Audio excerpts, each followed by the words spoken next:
Hello guys, Sunday evening പുറത്തു പോയി ഒരു ചായ കുടിക്കുക എന്നുള്ളത് ഇപ്പോൾ ഒരു ശീലമായി മാറിക്കഴിഞ്ഞു കേട്ടോ.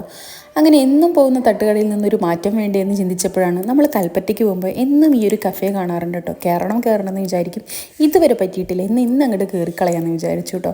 അപ്പം എനിക്ക് ഭയങ്കരമായിട്ട് ഇഷ്ടപ്പെട്ട ഒരു അറ്റ്മോസ്ഫിയറാണ് കേട്ടോ ഈ ഒരു കഫേയിൽ. ടയാന്നാണ് ഈ ഒരു കഫേയുടെ പേര്.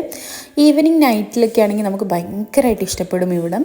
കാരണം ആ ഒരു എന്താ പറയുക, മൂണും സ്റ്റാർസും അതുപോലെ നല്ല ഇളം കാറ്റും ലൈറ്റ് മ്യൂസിക്കും ഒക്കെ കേട്ട് ഇവിടെ ഇരിക്കാൻ എന്ത് രസമാണെന്നറിയോ.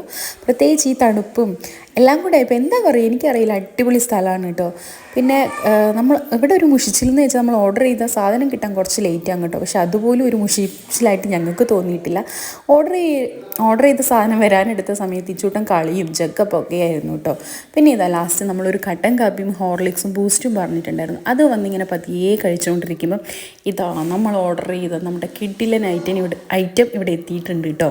സത്യം പറഞ്ഞാൽ ഇത് ഓർഡർ ചെയ്തപ്പോൾ ഞങ്ങൾക്ക് എങ്ങനെ ഉണ്ടാവുമെന്നൊന്നും അറിയില്ല. കാരണം ഞങ്ങൾ ഫസ്റ്റ് ടൈമാണ് ഇത് ട്രൈ ചെയ്യുന്നത്. ലോഡഡ് ഫ്രൈസ് എന്നാണ് കേട്ടോ ഇതിൻ്റെ പേര്. ഞങ്ങൾ ഫസ്റ്റ് ടൈമാണ് ഇത് ട്രൈ ചെയ്യുന്നത്. ഫ്രഞ്ച് ഫ്രൈസും ചീസും ചിക്കൻ ഒരു വെറൈറ്റി ലെവലിൽ ഫ്രൈ ചെയ്തൊക്കെ ആഡ് ചെയ്തിട്ടുള്ള ഒരു വെറൈറ്റി ഐറ്റമാണ് ലോഡഡ് ഫ്രൈസ്. ഇതിന് ഒടുക്കത്തെ ഡിമാൻഡാണ് കേട്ടോ. ഇവിടെ വരുന്ന എല്ലാവരും ഇതാണ് ഓർഡർ ചെയ്തിട്ടുള്ളത് കേട്ടോ. എല്ലാവരും ഇത് തന്നെ ഓർഡർ ചെയ്തിട്ട് ഇതിന് വേണ്ടി വെയിറ്റ് ചെയ്തിരിക്കുകയാണ്. പക്ഷേ സത്യം പറയാലോ, എനിക്ക് അത്രയ്ക്ക് അങ്ങോട്ട് ഇഷ്ടമായിട്ടില്ല. കുഴപ്പമില്ല, പക്ഷെ ഭയങ്കരമായിട്ട് ഇഷ്ടം തോന്നിയിട്ടില്ല കേട്ടോ ഈ ഒരു ഐറ്റത്തിനോട്. പക്ഷേ ഏട്ടന് ഇഷ്ടമായി. നമ്മൾ കുട്ടിക്ക് കൊടുത്ത പടം തുപ്പിയിട്ടോ. അയ്യോ, അപ്പോൾ കുട്ടിക്ക് ഇഷ്ടമായില്ലേ നമ്മൾ വിചാരിച്ചു. പക്ഷെ അതൊന്നും ആയിരുന്നില്ല. കാരണം കുറച്ചൊരു ചൂടുണ്ടായിരുന്നു കേട്ടോ, അതുകൊണ്ടാണ് അവൻ തുപ്പിയത്.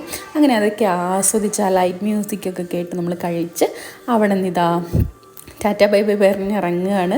അപ്പം എന്താ പറയുക, ഇതുവരെ ഇത്രയും ഒരു പോസിറ്റീവ് ഫീലിംഗ് എനിക്ക് വേറെ ഒരു കഫേയിലും തോന്നിയിട്ടില്ല. അങ്ങനെ ഇന്നത്തെ ഒരു സൺഡേ അടിച്ചു പൊളിച്ചു.